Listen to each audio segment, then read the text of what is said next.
Hello, Dr. Raajeshwari. Hi, Dr. Reena. How are you? Thank you so much for coming. And for our viewers, we have Dr. Raajeshwari. She is a developmental pediatrician, and it's so nice of her to come and answer questions so that parents can get help in such a time when kids are stressed out, parents are stressed out. So, thank you, Dr. Raajeshwari. Thank you, Dr. Reena, for inviting me. Thank you. So, Dr. Rajeshwari, what are, most parents are concerned now. There's no routine, there's no structure, there are no therapies happening. So, anything that you would like to generally share, what they can do so that, the kids can maintain their game so that the kids don't regress? Right. Um, uh, I think for starters, um, I think we are being too hard on ourselves. Our kids and we parents and professionals are, we are very competent people. And I'm sure and confident that our children will not forget so many months of our hard work and our training that we have given them. What may cause this query regression is actually our anxiety that we pass on, right? And anxiety is so natural because the world is changing. We have a lot of stress. We have a lot of jobs that we have to do now. We have the stress of meeting our ends meet, money, EMIs, a lot of pressure. And plus, our children are sensing that things are not the same. So, this can cause anxiety for us, and that anxiety can definitely pass on to our children. So, I think it is important for all of us, parents and professionals, to understand first that anxiety is creeping into our lives and it is a part of our everyday life. Once we understand that and once we face that, I think we can go on to the next level, right? So, I think the thing that we need to do as parents and professionals is first have faith in ourselves, number one, and have faith in our children. Our children definitely, definitely will not regress unless there is a sure, short medical reason for their regression to happen. They may surprise us by beautifully doing all of the skills that we have so painfully and painstakingly taught them 3 to 4 months after this lockdown is over. So we have to have that faith and we have to have it for our kids and for ourselves. That's my first point. Second, I think while we parents and we professionals are still, yes, of course, there's worry that, the last activity that we did before this lockdown happened, our children will not have enough time to practice that. But I think that this is a time now for us, parents and professionals, to focus on so many small things that maybe we may not have had the time when we were doing regular therapies, like, say, for example, self help skills. So, earlier, like in my interactions with parents, always we used to stumble on these roadblocks that, parents would say, but ma'am, he has school and there's half day school and there's full day school. And then try as I might, I'm not able to get him on that toilet seat. And There's no time. there's no time. There's no And now, time for us. There's no also, time for our children. And, we're running and we're trying to do everything that we can. And so, now we have the time. So now I think our focus, this is of course, um, uh, it is, of course, it depends from family to family. But for those families who have been struggling to, get their children to get a toilet trained, for example, I think this is a wonderful time for them to just achieve this. And our kids are so smart in some ways that they know that if we mean business, they'll resist for like a day or 2 or 10 days, but then I think after that they'll understand that mom and dad mean business. This is something that we have to do, and they'll just do it. So I think toilet training is the number one thing on my list, and this can also be true for children who are toilet trained. but are struggling with things like constipation, you know, things like not having regular bowel times, like regular times to go and sit on the potty seat. We can really, really work on this and get our children trained there. This also can hold true for other self help skills, like, say, teaching our children to set the table, teaching our children to help us fold clothes, teaching our children to just do small, small things, or maybe fasten, unfasten their zipper, small things. And at a very basic level, simple things like eating by themselves, dressing by themselves, taking a bath by themselves. There's so much. So much. Yeah, the therapy has stopped, but there's so much therapy that can be done at home. Very Yes. you've said, yeah, very nice. Yes. And these are the things that it's it's a struggle. I mean, even when we have discussions, when I have discussions with parents, and we're always trying to find the areas that we need our kids to go on to, like the next level. Self-help skills are a big, big concern for everybody, for all of us, for parents and for professionals, because at the end of the day, we want our children to be independent in every sense of the word, correct?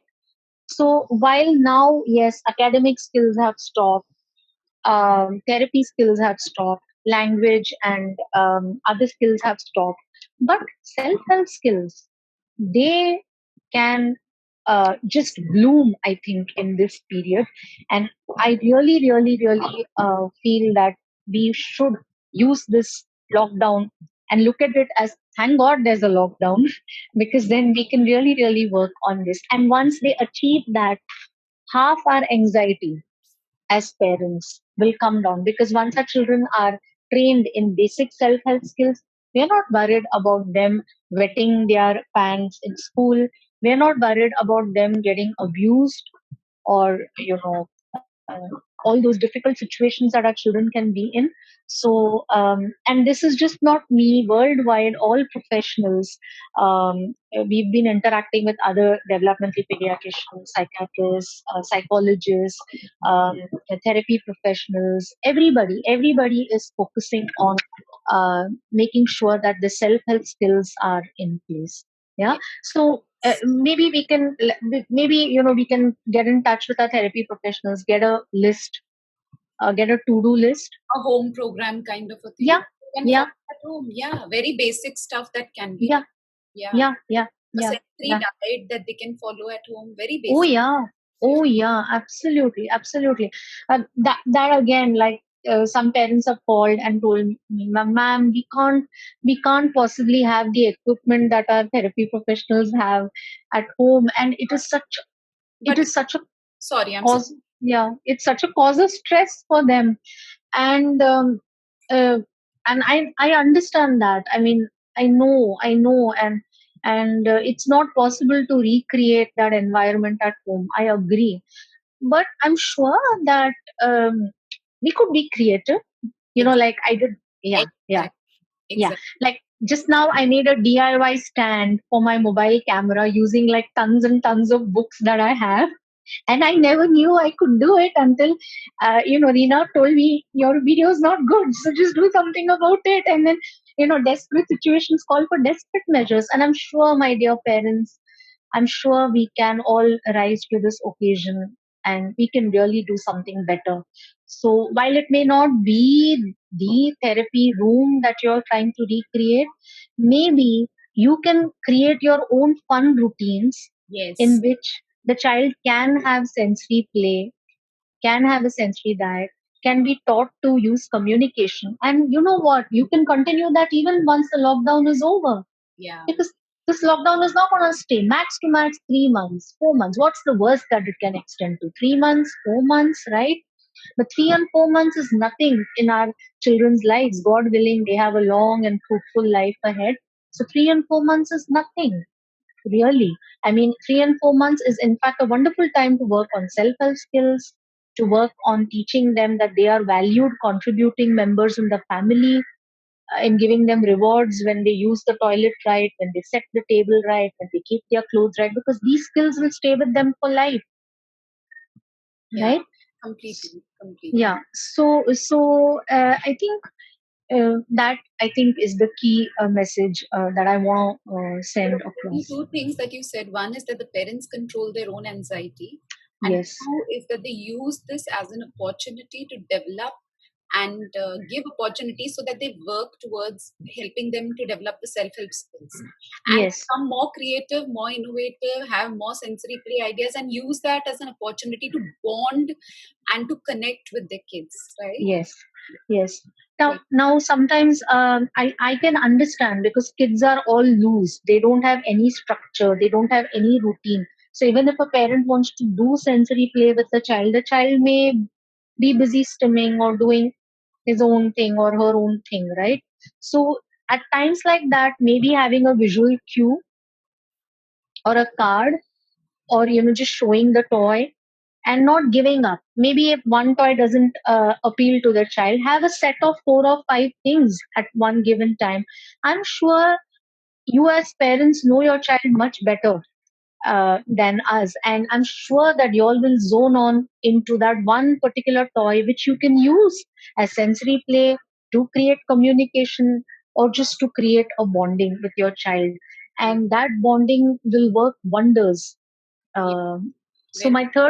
my third is that use a visual cue, use visuals whenever possible. Sometimes auditory your child may or may not accept, and Even if there's no structure, parents can have the same structure followed, same meal time, same sleeping time, same time for sensory play. absolutely, Child starts relating in some manner. absolutely, absolutely, Yeah. absolutely. It can make a game out of it, can make a song out of it, can show visual cards out of it. The initial 4 or 5 days are tough. See, because in any behavior, to set a behavior, the initial 4 or 5 days are very difficult. So take us for example. We've had help. We in India are fortunate to have help at home. Like our domestic help is there. The first 4 5 days after the lockdown, everybody was like, "Oh my god, oh my god, oh my god, oh my god, oh my god." But now it's just become like it's just chalo karna hai, get Yeah. up, finish it off, and chalo let's do something else. So this is the beauty about behavior. The first 4 or 5 days, the mind will try its level best to run away from setting a new behavior. But once you are firm and you tell your children in a loving but firm way that this is the routine we have to follow and this is what we have to do, after 4 and 5 days, surprisingly, your child will fall into the routine. So don't give up, dear parents. Stick on, stay on. Maybe the first day routine will not be set, maybe the second day it will not be set, but give it a week at least. And in a week's time, children will fall into that routine. That's how we get them into routine and therapy. So there's no reason why they should not follow it. So that's a very beautiful suggestion, Dina, that they must stick to a routine and the structure. I feel it's not just kids who would fall into routine. We've fallen into routines, so kids Oh can yes, also, yeah, yeah, yeah, yeah, yeah. And master. in that routine, it's very important. Like again, now there are all professionals all over the world. It's very difficult because the meltdowns will increase, and children are also not sure. But most professionals agree. I have been attending tons and tons of webinars, and we've all been trying to connect with each other and understand how to help each other as a community over this difficult time that we are facing. All professionals have only one thing to say, that we need to put a lid on our anxiety. So that means we set time schedules for ourselves. If we want to watch the news, we must do it only from 7 to 7:30 or from 10 to 10:30. If we have to surf the internet about news for coronavirus and how much it is affecting Bombay, see, because all these things, the more you read, the more you get anxious. And if you don't trust me, if you guys can just put a hand on your chest, and when you start reading coronavirus, you will see that your heart beats faster. This is your body reacting to news, and this is your body reacting to the anxiety that is coming in your minds. So this is the time for us to control our minds. most professionals say that we must not read too much of data about coronavirus except for staying safe, which we're already doing. We're distancing ourselves. There's nothing much that we can do. Some professionals also say that we must keep a worry diary, as parents, and with all these thoughts that keep coming, because these stresses are real. How will we pay for our EMIs? So How are acknowledging, you mean to say acknowledge your feelings, feel Yes, acknowledge. Yes, just keep writing down whatever worry. My child is gonna regress. My child's gonna lose the language. My child's gonna not get toilet trained. Whatever worries you have, just keep writing it down in a diary. And then once you have finished jotting it all down, your logical mind, this is the emotional part of your mind which is worrying, but you also have a logical part of your mind which will then start looking at that list and start giving you logical reasoning. No, it's not possible. He started pointing, he started saying words. I can get him to use to say those words for the things that he wants. He's really doing well with these social sensory routines, so maybe I can use these things at home and create that routine for him. So the minute you start listing down your worries, your brain will come up with solutions for those worries, and then the next time this niggling thought comes into your mind, your brain's already had a solution. And I would suggest parents to have a gratitude journal also. Oh Have a yeah. happy journal and have a gratitude journal that, my son is not able to do this, but I can do this with my child. I can Yes. do that with my child. So they see the other aspect or the perspective Yes. also. Yes. I would really urge that as soon as you get up, keep a diary next to your bed. Don't use your phone for that. Do not use phones for that, because the minute you log on to your phone, you will read your WhatsApp messages, and then somebody will say 50 cases here and 100 cases there and 200 cases there, and then this just increases our anxiety. So, and this is something I do myself. So I have a list, I have a to-do list. I make list of 10 things that I can do that I've never really had the time to do for, and 5 things that I can do with my child that I probably never thought was important until now. But I make a list, and once I start making lists, I think I'm doing a visual schedule for myself, maybe, I don't know. But once I start doing that, my day suddenly has a lot of purpose, and I don't really feel like logging in and looking at all those news, because the stakeholders are there doing their job. The government is trying the level best to control it, and honestly there's not much that we can do. But if we control these thoughts, and we list the thoughts, and we make to-do lists, and we like, say, if our professionals have given us a list of the things that we need to do, like 5 things that we need to do, uh, as soon as we get up in the morning, we just look at those 5 things and we say, okay, today what out of these 5 things is possible for us? Yeah. Maybe we choose 3, maybe we can do only one. That's okay. Yeah. Very. That's okay. That's okay. But at least we have committed to doing. But if we don't do this list, and if we log on to our phones and we see the news, then our mind gets distracted. And if we are distracted, our kids are surely gonna be distracted. Yeah. So great. Those were very helpful tips, Dr. Rajeshwari. Thank you so Yeah. much for coming. Thank you. Yeah. Thank you so much. Thank you. Stay safe and take care, all of you. Thank you. Thank you.